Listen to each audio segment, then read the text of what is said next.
اعوذ باللہ من الشیطان الرجیم بسم اللہ الرحمن الرحیم رب اشرح لی صدری ویسر لی امری واحلل عقدۃ من لسانی یفقہوا قولی رب یسر ولا تعسر وتمم بالخیر۔ السلام علیکم ورحمۃ اللہ وبرکاتہ۔ آج کا ہمارا جو لیسن ہے وہ ہم کریں گے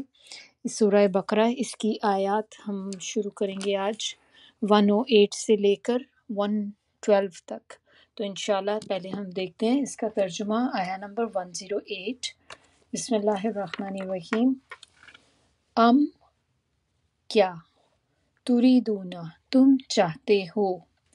آپ لوگوں کو یہ تو یاد ہوگا نا، اب میں بار بار اس لیے ایکسپلین نہیں کرتی کیونکہ ہم کافی دفعہ دیکھ چکے ہیں کہ واو نون جب اینڈ پہ آتا ہے، واو نون یا واو الف، تو وہ پلورل کے لیے ہوتا ہے، دو سے زیادہ کے لیے آتا ہے۔ تو تریدون تم چاہتے ہو، ہم ٹرانسلیشن میں تو بے شک یہ لکھتے ہیں تم، لیکن ہمیں پتہ ہے کہ اس سے مراد یعنی کہ تم سب لوگ، زیادہ دو سے زیادہ لوگوں کی بات ہو رہی ہے۔ ان کے تسألو تم سوال کرو، رسولکم رسول ہی ہوگا اردو میں بھی، کم اپنے کو، کما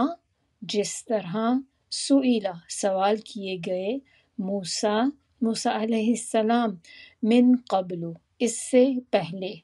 اور من جو کوئی، یتبدل بدلے میں لے، الکفر کفر کو، بالایمانی بدلے ایمان کے، فقد فا ہے شروع میں تو معنی ہوں گے پس، قد کہتے ہیں تحقیق، دلہ وہ گمراہ ہوا، سواء سیدھے، السبیل راستے سے۔ ود آیا نمبر 109۔ ود چاہتے ہیں، کثیر بہت سے لوگ، من سے، اہل الکتابی کتاب، لو کاش، یا دوسرا معنی آپ یہ بھی یہاں پہ کر سکتے ہیں کہ کسی طرح، یردونکم پھیر دیں، یا دوبارہ واپس آپ کو لے آئیں، دوبارہ بنا دیں، من بعدی بعد، ایمانکم ایمان لانے کے، کفارن ایمان لانے کے، اس میں اینڈ پہ دیکھیں کم بھی ہے ضمیر، تو وہ تمہارے، تو وہ بھی ہم نے چھوڑ نہیں دینی اس کو، ایمان لانے کے تمہارے، کفارن کافر، حسدن حسد،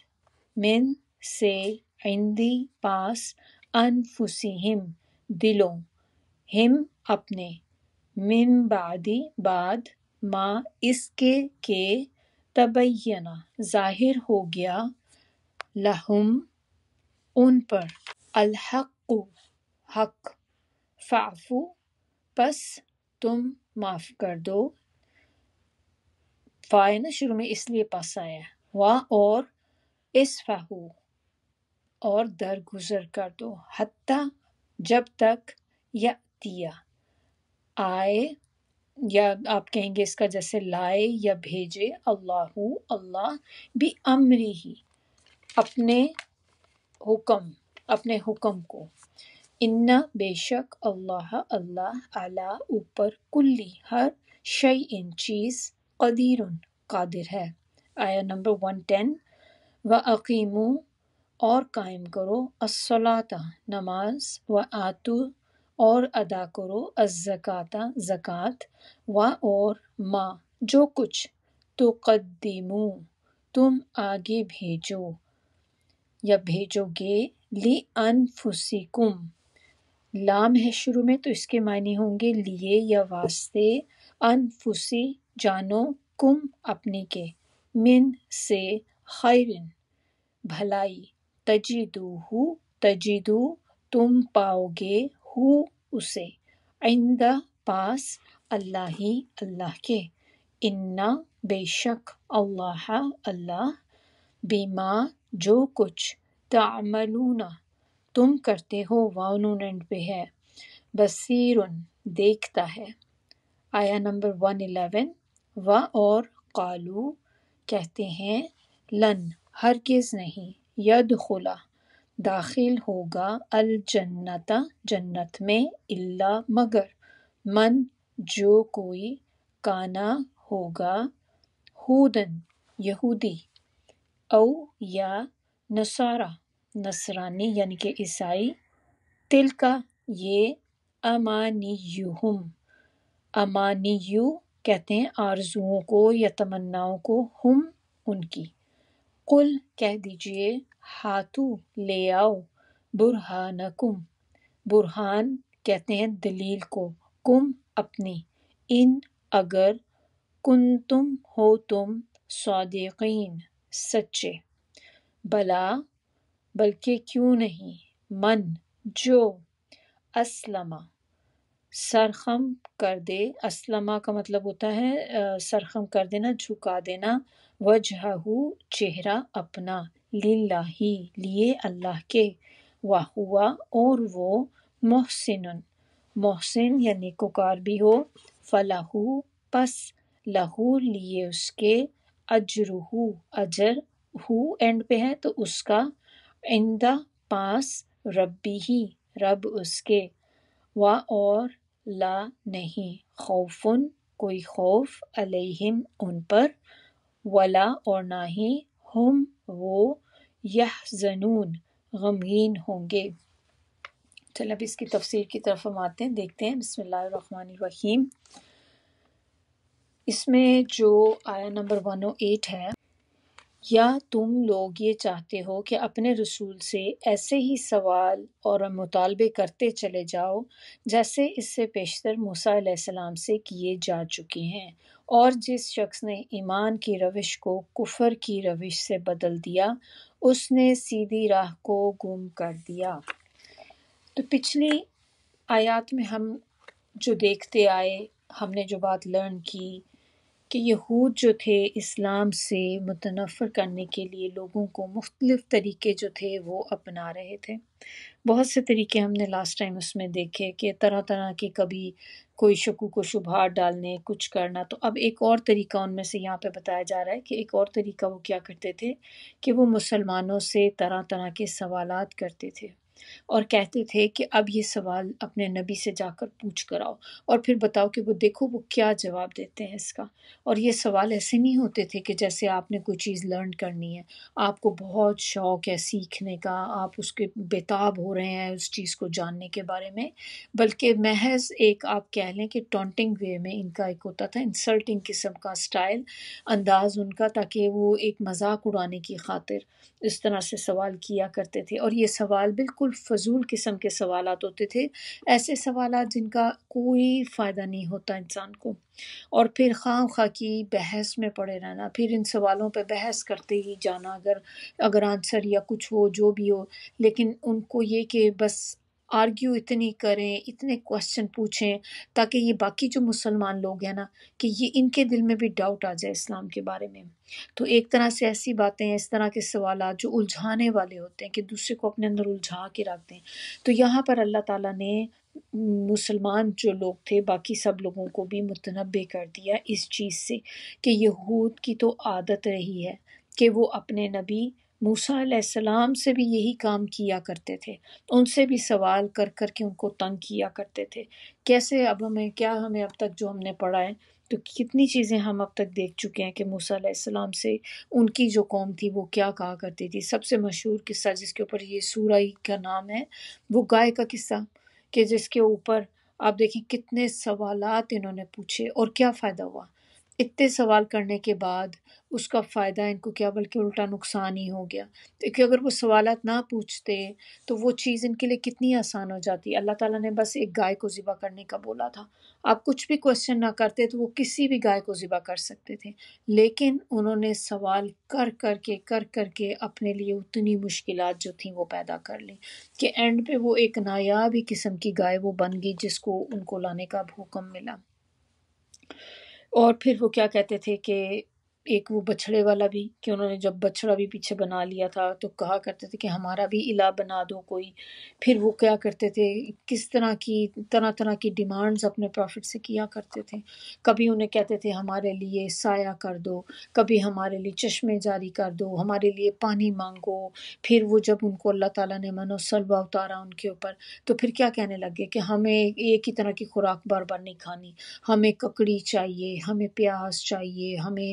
پیاز لہسن ساگ یہ چیزیں چاہیے، مسور چاہیے، پھر ان چیزوں کے پیچھے لگ گئے، اور کبھی کوئی مطالبہ کبھی کوئی مطالبہ، اتنے انہوں نے اپنے پیغمبر کو جو تھی اسی طرح کی چیزیں کر کر کے بہت زیادہ تنگ کیا۔ تو یہاں پر اب مسلمانوں کو یہ بات بتائی جا رہی ہے کہ تم اپنے نبی کے ساتھ ویسا سلوک نہیں کرنا جیسا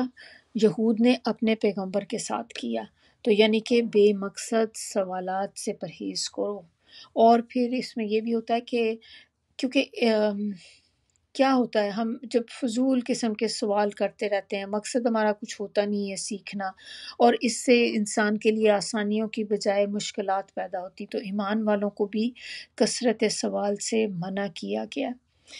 اس میں اور بھی کچھ چیزیں جیسے ہیں کہ جیسے اب یہ بھی ہے کہ سوال تو آپ کو ہے کہ نہ پوچھیں، یہ نہیں ہے کہ دین کے لیے آپ کو سوال چاہیے، ایک جینوئن کوسچن ہوتا ہے جو واقعی انسان کوئی چیز سیکھنا چاہ رہا ہوتا ہے اور اس کو کوئی بات سمجھ نہیں آ رہی ہوتی، اس میں آپ کو ضرور پوچھنا چاہیے۔ لیکن کچھ سوالات ایسے ہوتے ہیں کہ جن کو آپ کو خود پتہ ہوتے کہ ان کی کوئی تک نہیں بنتی، وہ ہم just for the sake of time, اس وقت کانورسیشن کے لیے ہم بیٹھے ہوئے ہیں، ہم نے جسٹ بات چیت کرنے کے لیے ہم نے کرنا ہے، دوسرے کو ذرا دیکھنے کے لیے تماشا کہ یہ کیا جواب دیتے ہیں اس کا۔ تو یہ اس طرح کی چیزیں جو ہے نا، فضول بلا مقصد جو سوالات ہیں ان سے بچنا چاہیے۔ اور اس کے بارے میں نبی صلی اللہ علیہ وسلم نے بتایا بھی ہے کہ سابقہ قوموں کی ہلاکت کثرت سوالات کی وجہ سے ہوئی۔ تو ایمان والوں کو پھر اسی لیے اس چیز سے منع کیا گیا کہ اگر کام کے مقصد والے سوالات ہیں تو آپ ضرور پوچھیں، لیکن اگر مذاق کی حد تک آپ کر رہے ہیں تو پھر اس طرح کے سوالوں سے پرہیز کرنا چاہیے۔ اور دوسری بات اس میں ایک یہ بھی ہے کہ ہم سے اگر کوئی بات پوچھتا ہے، جیسے اب ہم دیکھیں ہم سب اب قرآن پڑھ رہے ہیں، بعض اوقات لوگ ہم سے کوئی بات پوچھتے ہیں تو وہ ایک ایکسپیکٹ کر رہے ہوتے ہیں کہ ہمیں یہ چیز پتہ ہونی چاہیے، جبکہ ہم سب کو پتہ ہے کہ ظاہر سی بات ہے کہ ہم خود اسٹوڈنٹ ہیں، ہم بھی سیکھ رہے ہیں، اور کسی کا بھی نالج پرفیکٹ نہیں ہے۔ تو بہت سی چیزیں ایسی ہوں گی جو ہم سے کبھی کوئی پوچھتا ہے جس کا ہمیں جواب نہیں آتا، تو پھر اب اس میں کیا ہوتا ہے کہ ہم سم ٹائم اپنے اندر یہ فیل کرتے ہیں کہ میں قرآن پڑھ رہی ہوں، اب یہ اس نے مجھ سے ایک سوال پوچھا ہے، میں اس کا جواب نہیں دے پا رہی، تو کتنی ہاؤ انسلٹنگ،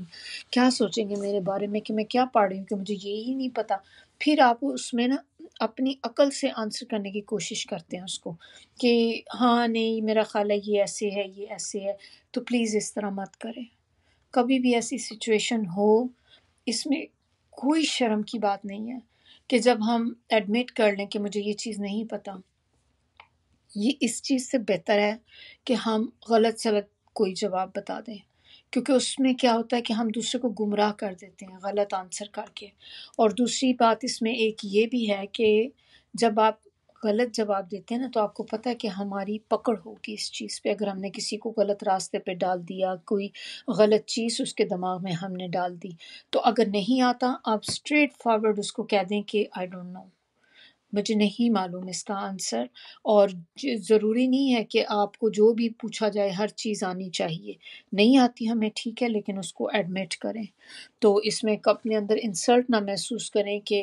لوگ کیا کہیں گے کہ مجھے اس کا جواب نہیں آتا، دیٹس فائن، ہمیں ہر چیز آ بھی نہیں سکتی، آتی ہے تو پھر ضرور اس کا آنسر کریں، کیونکہ پھر اس میں دوسرے کے لیے ایک طرح سے گائیڈنس بھی ہے نا کہ آپ کو اگر پراپرلی پتہ ہے اس کا آنسر، پھر آپ ٹو دا پوائنٹ ضرور اس کو بتائیں۔ لیکن کیونکہ چھپانا بھی غلط ہے کہ اگر آپ کو اس کا آنسر پتہ تھا لیکن آپ نے جان بوجھ کے اب اس کو نہیں بتایا، یا فور سم ریزن آپ ہائڈ کر گئے اس چیز کو، یہ بھی چیز غلط ہے۔ اگر پتہ ہے تو پھر ضرور آنسر کریں، نہیں پتہ تو آپ کہہ دیں کہ مجھے نہیں معلوم اس کا۔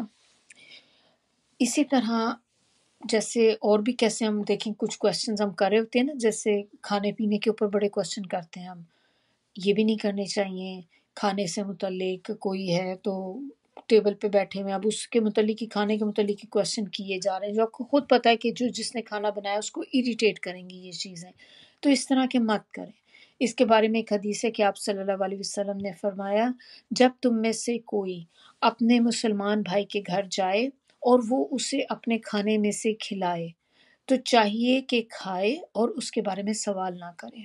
یعنی کہ کیسے سوال ہو سکتے ہیں؟ جیسے فرض کریں آپ کسی کے گھر گئی، انہوں نے آپ کو کھانے پہ روک لیا کہ چلیں اب آپ آئے ہیں تو آپ کھانا کھا کے ہی جائیے گا، انہوں نے اصرار کرنا شروع کر دیا آپ کے ساتھ، اب آپ کھانے پہ روک گئے، اب ہمیں یہ تھوڑا سا ڈاؤٹ ہو گیا کہ پتہ نہیں اب ان کا کھانا صحیح ہے نہیں ہے، تو اب آپ بیٹھ کر یہ نہیں پوچھنے شروع کر دیں گے ان سے کہ پھر یہ آپ یہ بتائیں جو آپ کی جو کمائی ہے وہ کمائی آپ کی کہاں سے آتی ہے، آپ کیا کرتے ہیں، یعنی کہ حلال ہے کہ حرام ہے، کس طریقے سے آپ اپنی کمائی جو ہے وہ لیتے ہیں،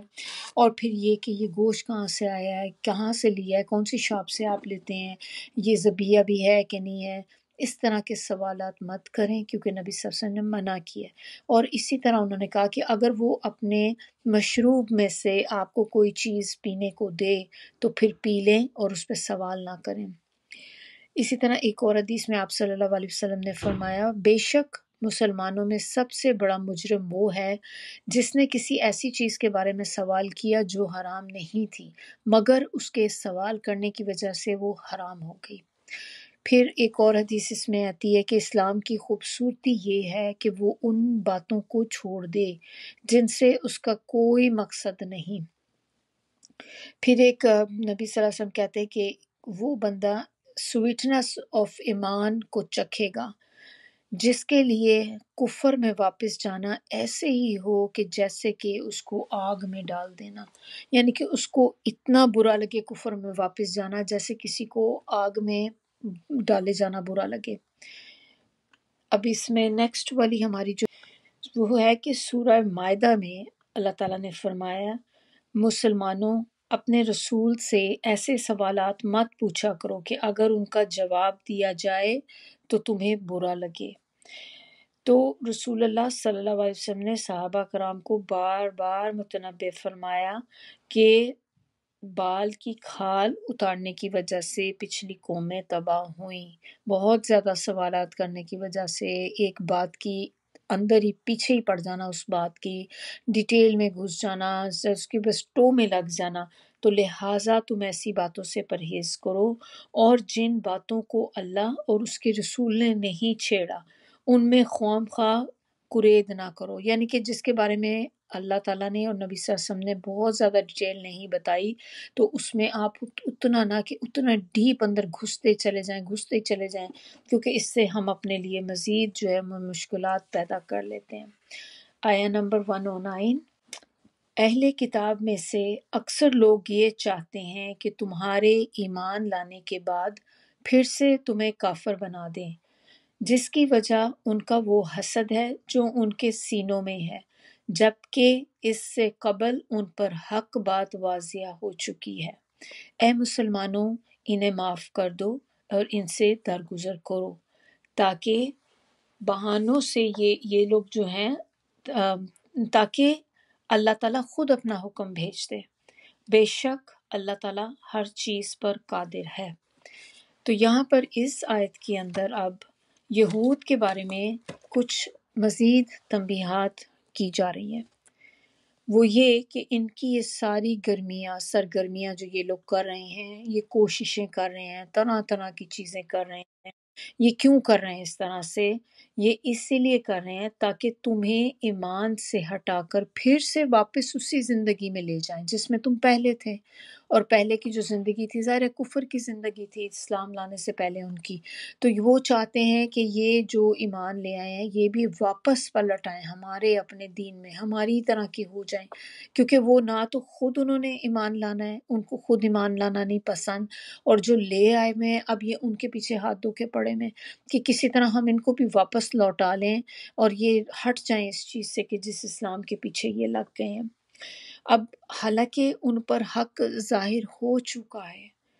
یہ نہیں ہے کہ ان کو پتہ نہیں ہے، وہ نادان ہیں، بیوقوف ہیں، ناسمجھ ہیں، ایسی بات نہیں ہے، ان کو حق جو ہے ان پہ کھل چکا ہے، حق ثابت ہو چکا ہے کہ یہی پیغمبر ہیں اور یہی آخری نبی ہیں جن کے بارے میں اللہ تعالیٰ نے ہمیں بتایا ہے، اس کے باوجود بھی انکار کرتے ہیں ان کا، کس لیے؟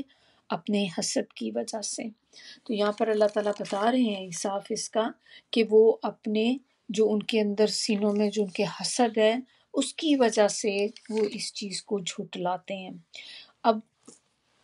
بتایا آگے کیا جا رہا ہے کہ ایسے لوگوں کے ساتھ اب کرنا کیا ہے،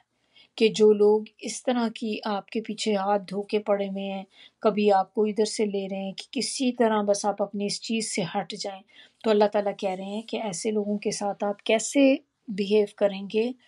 اور یہاں پر جو ورڈ یوز کیا گیا ہے فاعفو وصفحو، تو فاعفو کا مطلب معاف کر دیں اور درگزر کریں، ان سے آپ درگزر کریں۔ معاف کرنا یعنی کہ گرفت نہ کرنا، ان کی پکڑ نہ کرنا، اور اصفحو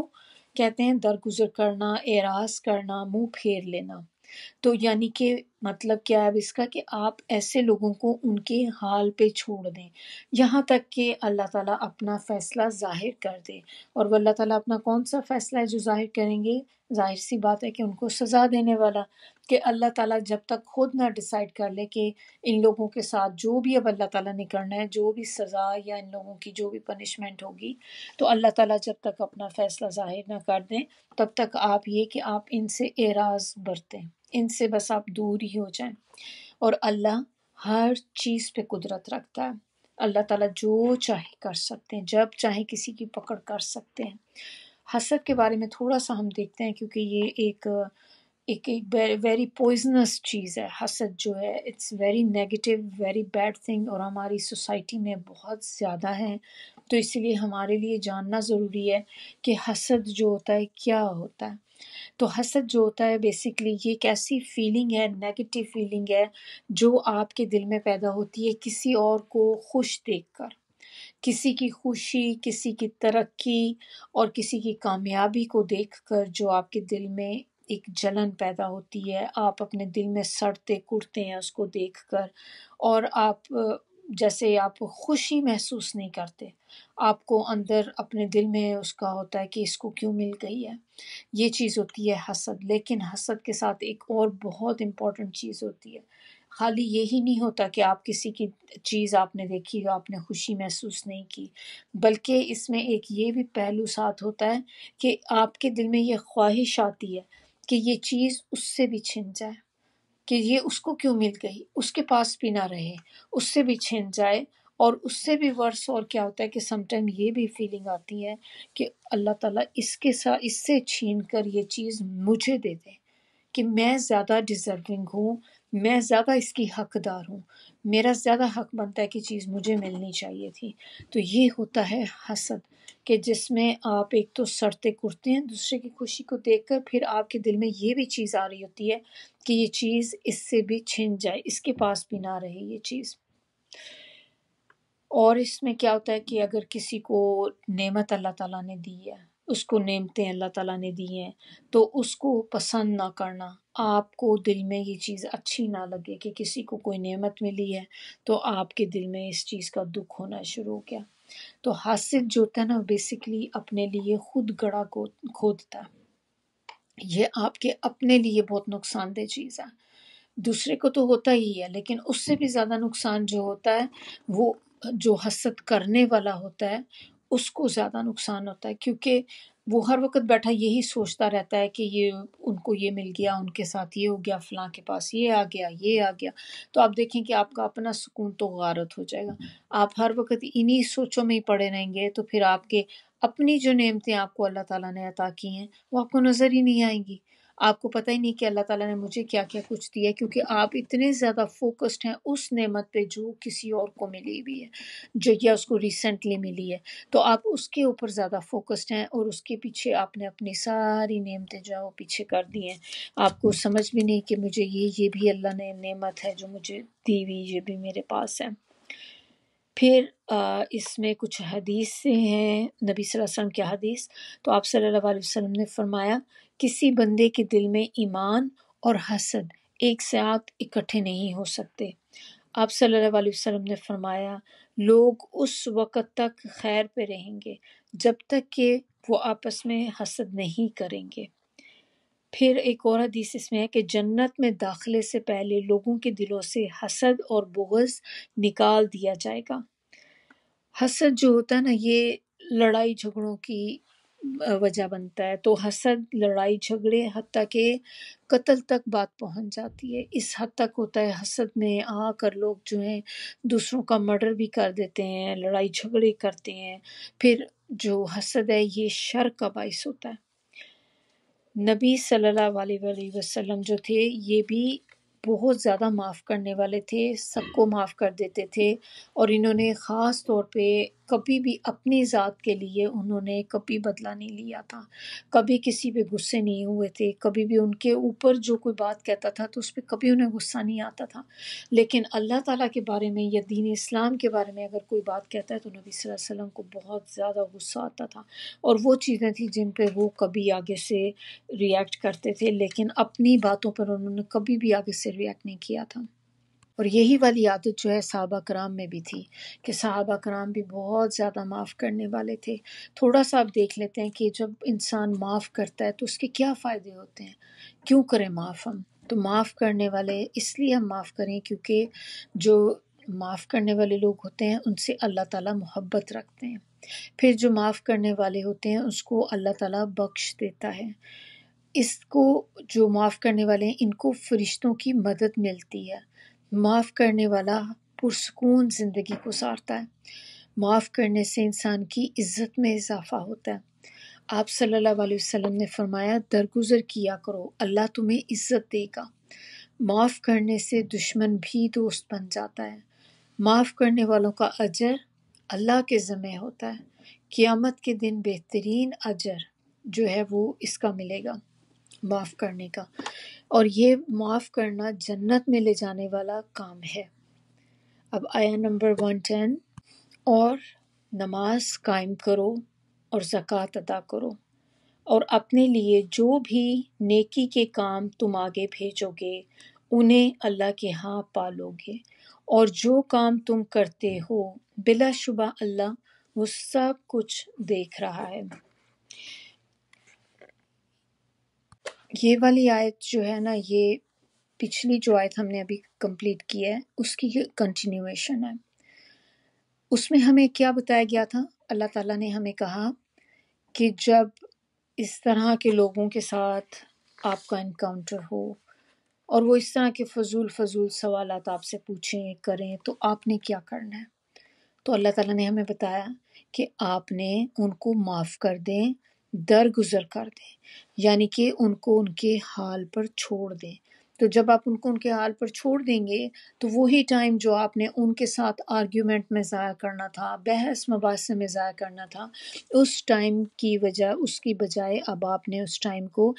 پھر سے وہی بات ہو گئی کہ اللہ تعالیٰ آلٹرنیٹ دے رہے ہیں ہمیں کہ آپ نے اب اس ٹائم کو کہاں پہ یوٹیلائز کریں۔ تو اللہ تعالیٰ کہہ رہے ہیں اس وقت کو نماز اور زکوٰۃ ادا کرنے میں لگا دو۔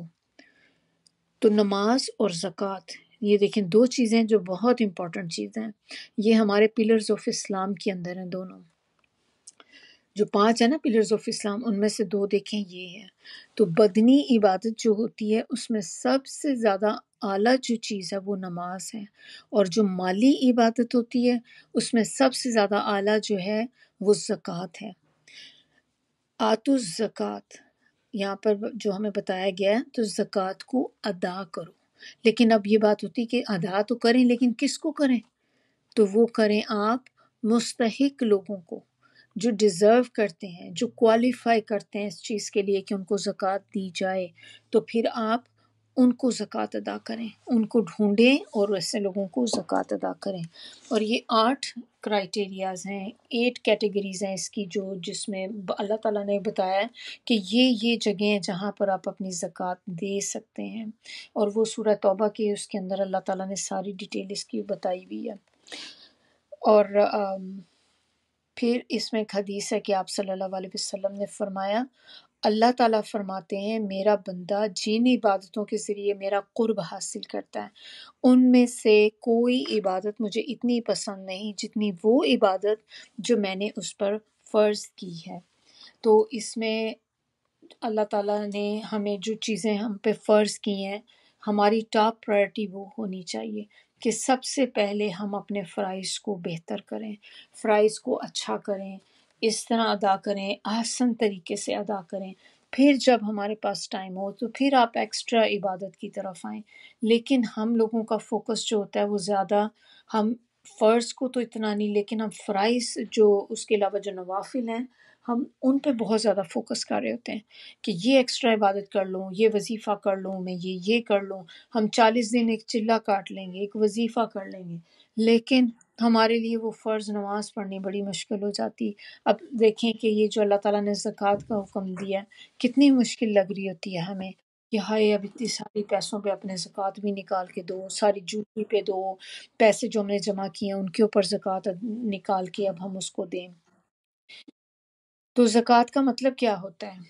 زکوٰۃ کے ایکچوئل میننگ ہے بڑھنا، زیادہ ہونا۔ اور پھر یہ ایک ہمارے دماغ میں جو خیال ہوتا ہے کہ جب ہم زکوٰۃ دیتے ہیں تو ظاہر ہے ہم اپنی چیزوں کے اوپر زکوٰۃ دے رہے ہیں تو ہمارے مال میں سے نکل رہا ہے نا، تو مال کم ہو رہا ہے، جبکہ ہمیں کیا پتہ چلتا ہے کہ مال کم نہیں ہوتا، زکوٰۃ دینے سے مال بڑھتا ہے۔ اور پھر اور اس میں اگلا حصہ اس آیت کا کیا ہے کہ اور جو بھی نیکی تم آگے بھیجو خیر میں سے اسے اللہ کے ہاں پالو گے۔ خیر کا جو ورڈ یہاں پہ آیا ہے اس سے مراد یہاں پر مال بھی ہے اور اعمال بھی ہیں، دونوں مراد ہیں اس میں۔ ایک بات اور ہمیں تھوڑی سی اس میں دیکھنی ہے کہ دیکھیں یہاں پر بتایا جا رہا ہے کہ کوئی بھی نیکی، جو بھی چیز تم آگے بھیجو گے اس کو پالو گے وہاں پر۔ اللہ تعالیٰ کے ہاں تمہیں چھوٹی سے چھوٹی، چاہے وہ ذرے کے برابر بھی نیکی کیوں نہ ہو، اس کا اجر آپ کو وہاں پر مل جائے گا۔ اور ایک دانہ بھی جو ہم اللہ کی راہ میں خرچ کرتے ہیں تو اس کا اجر جو ہے 700 ٹائم آپ کو زیادہ ملے گا، اور ہو سکتا ہے اس سے بھی زیادہ ہو۔ یہ منیمم ہے جو ہمیں بتایا گیا 700، پھر اس سے زیادہ میکسیمم ڈیپینڈنگ آن کہ آپ کی نیت کیسی تھی، آپ کی انٹینشن کیا تھی، پیورلی اللہ تعالیٰ کے لیے تھی خاص، تو اس سے پھر آپ کے درجات مزید بڑھتے جائیں گے۔ تو ایک دانہ آپ نے لگایا تو وہ ایک تقریباً 700 دانوں کے برابر آپ کو جو ہے جیسے اس کا اجر ملے گا۔ اسی طرح نبی صلی اللہ علیہ وسلم نے ایک اور بھی بات بتائی کہ تم میں سے ہر شخص کو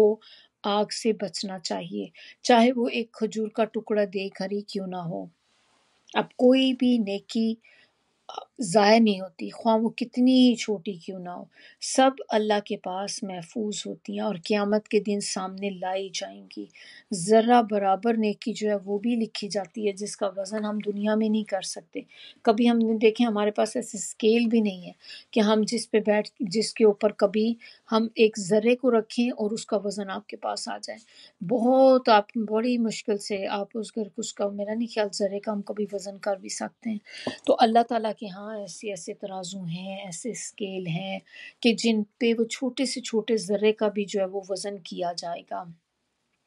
اب جب ہمیں بتایا گیا کہ ذرا برابر نیکیاں جو ہیں یہ بھی لکھی جائیں گی، ان کا بھی اجر ملے گا، تو اب کیسی نیکیاں دیکھیں، کون سی نیکیاں ہم جیسے کر سکتے ہیں۔ کتنی نیکیاں ایسی ہوتی ہیں جو ہم ریئلائز ہی نہیں کرتے کہ یہ بھی کام بڑے بآسانی ہم کر سکتے ہیں۔ کہ جیسے دیکھیں کہ مسکرانا،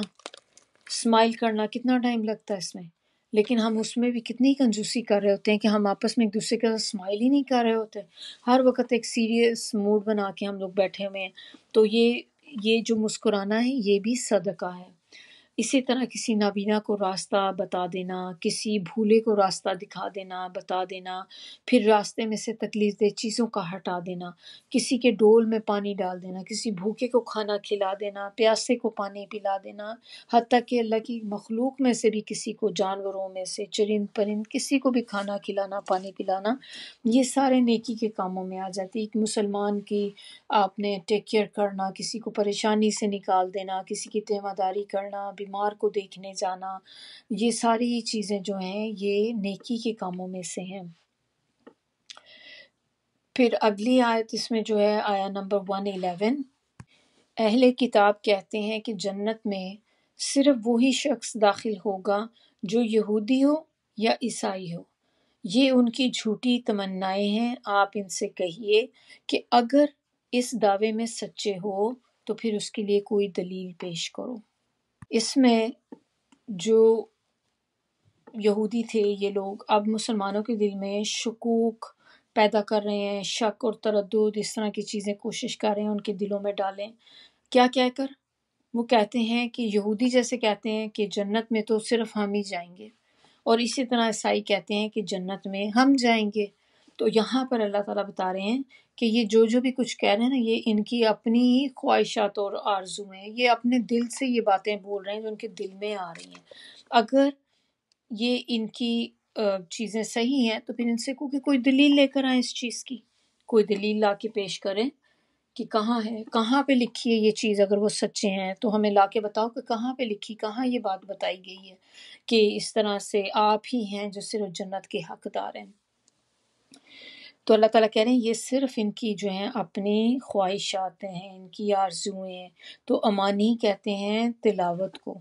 تلاوت بھی وہ والی جو بغیر سوچے سمجھے کی جاتی ہے، یعنی کہ آپ پڑھ ضرور رہے ہیں لیکن آپ کو اس کی سمجھ کچھ نہیں آ رہی، اس کو کہتے ہیں امانی۔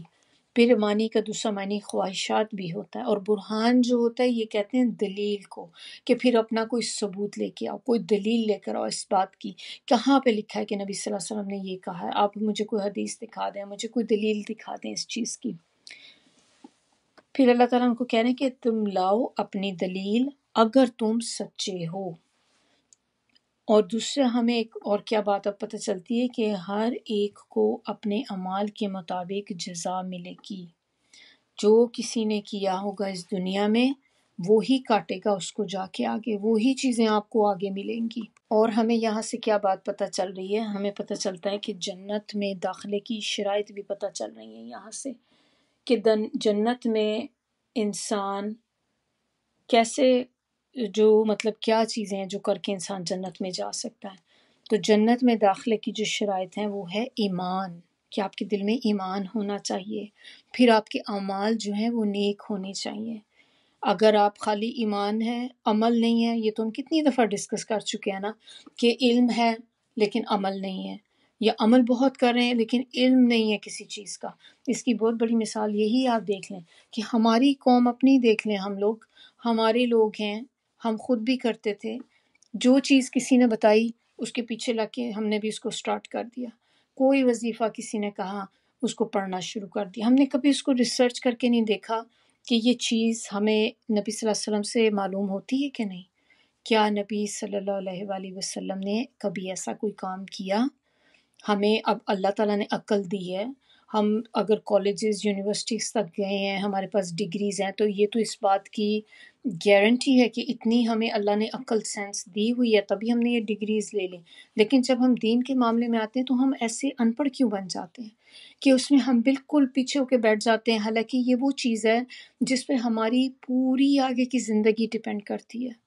یہ دنیا جس کے پیچھے ہم اتنا وقت اپنا لگا دیتے ہیں یہ تو ٹیمپریری ہے، اور جو پرماننٹ چیز ہے جس کے اوپر ہماری چھانٹ ہوگی، ہماری ایک ایک چیز کو ناپا تولا جائے گا کہ یہ چیز سٹینڈرڈ کی بھی ہے کہ نہیں، کہ سب سٹینڈرڈ ہے، تو جو سب سٹینڈرڈ چیزیں ہوں گی وہ تو پھینک دی جائیں گی۔ کیسی چیز ہے سب سٹینڈرڈ کہ وہ اس کرائٹیریا پہ پوری نہیں اتر رہی۔ ہم نے کام تو بہت کیے، بہت عمل کیے، اتنے نفل پڑھے، وظیفے پڑھے، ہم نے کتنے چلے کاٹے، کیا کیا کچھ ہم نے کیا، لیکن ایسی کوئی چیز ہمیں نبی صلی اللہ علیہ وسلم کی سنت سے ثابت ہی نہیں تھی، اور ہم نے کوئی ایسی چیز تھی جو ہم نے خود ہی سے بنا کے اندر دین میں لے آئے، یہ سورہ آپ اتنی دفعہ پڑھیں تو یہ ہو جائے گا، وہ ہو جائے گا۔ اب ایسی قرآن پڑھنا منع نہیں ہے، لیکن آپ نے اس کو باندھ لیا، آپ نے ایک نمبر اس کے ساتھ فکس کر دیا۔ ہم اتنی ہی چیزیں کر لیں جتنے ہمیں نبی صلی اللہ علیہ وسلم نے بتائیں تو وہ بھی بہت ہیں۔ اگر وہ اتنا کام کر سکتے تھے تو ہم ان سے زیادہ اوپر ہیں،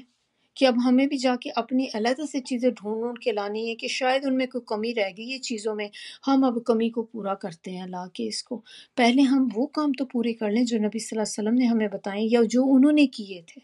اور جو کام آپ کو مسنون پتہ ہے کہ یہ نبی صلی اللہ علیہ وسلم نے کیا ہے، یہ مسنون ہے، یہ حدیث سے ثابت ہے،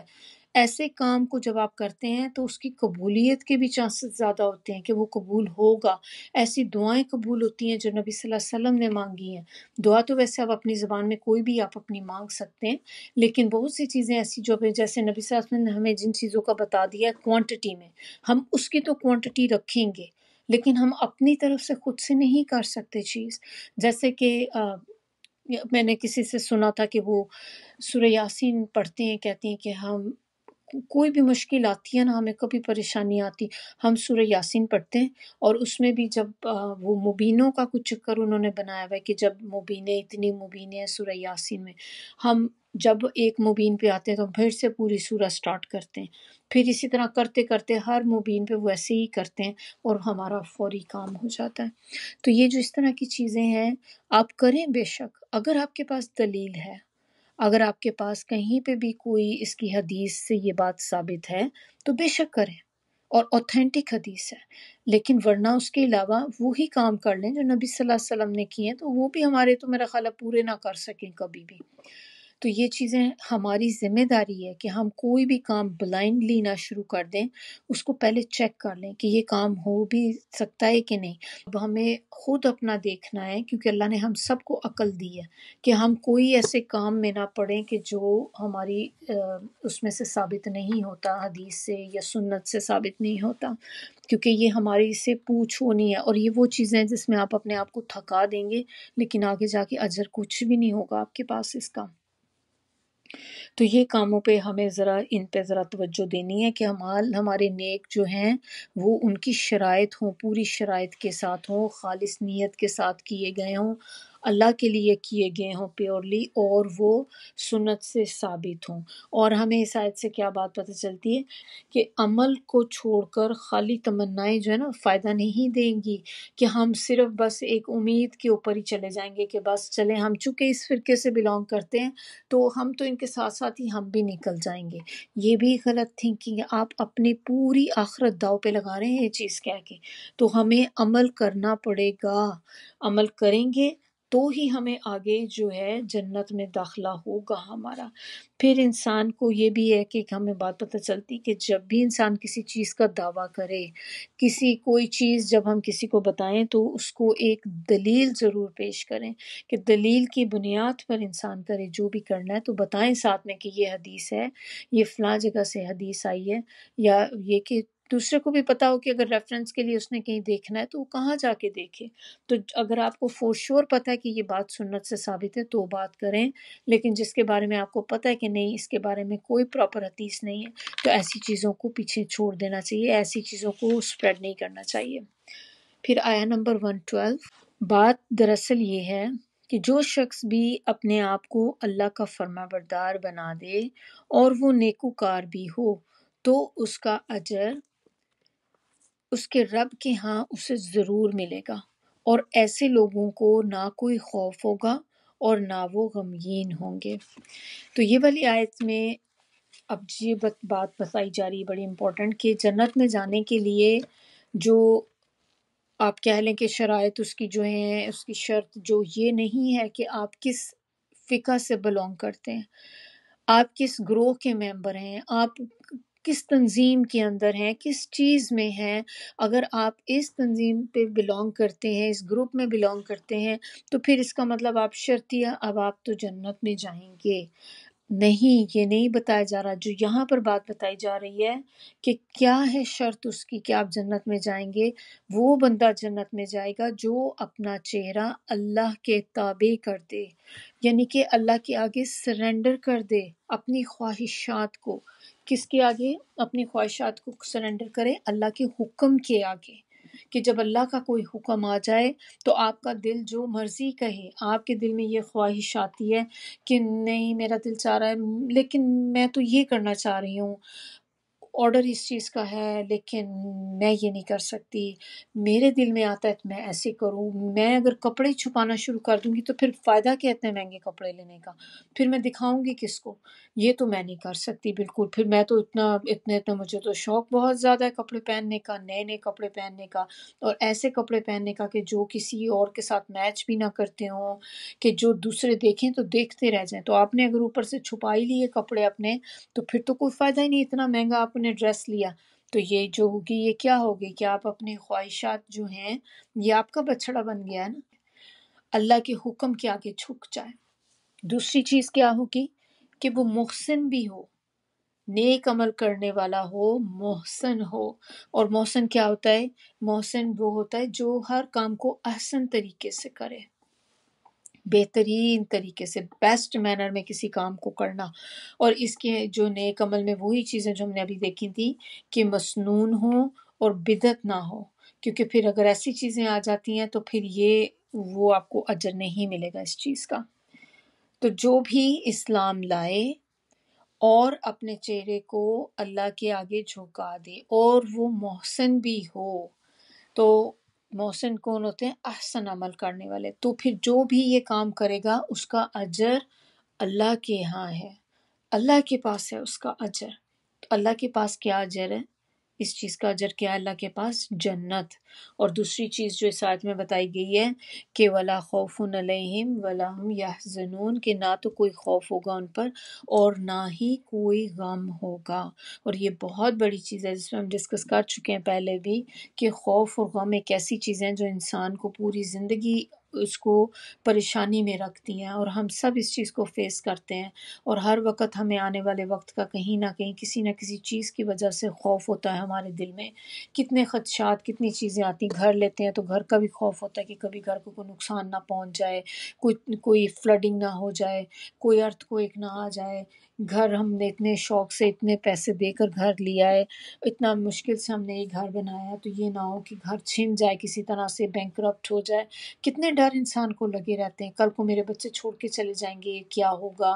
مجھے کیا ہوگا، ہم کیسے سروائیو کریں گے، کتنی چیزیں ہمارے اندر آ رہی تھیں۔ اور پھر غم ہوتے ہیں جو ہمیں اپنے ماضی کے غم ہوتے ہیں، ہر وقت کسی نہ کسی کاش میں ایسا کر لیتی، اس وقت میں نے ایسا کیا تو یہ نقصان ہو گیا، کاش میں نے وہ نہ کیا ہوتا۔ تو یہ کتنی چیزیں ہماری زندگی میں جو ریگریٹس ہوتے ہیں، جو ہم پیچھے کے سوچتے ہیں، پھر ہم افسردہ ہوتے رہتے ہیں ان پہ، تو اللہ تعالیٰ کے ہاں اس کا اجر کیا ہوگا کہ وہ ان چیزوں سے نکل جائیں گے۔ اور یہ کتنی پرسکون لائف آپ امیجن کریں انسان کی ہوگی کہ جب آپ کو نہ تو کوئی غم ہوگا دل میں، اور نہ ہی کسی بھی آنے والی چیز کا، آنے والے وقت کا خوف اس کے دل میں ہوگا۔ تو یہاں تک ہمارا آج کا جو لیسن تھا وہ ختم ہوتا ہے۔ سبحانک اللہم و بحمدک، نشہد ان لا الہ الا انت، نستغفرک و نتوب الیک۔ سبحان ربک رب العزت عما یصفون وسلام علی المرسلین والحمد للہ رب العالمین۔ ربنا تقبل منا انک انت السمیع العلیم وتب علینا انک انت التواب الرحیم۔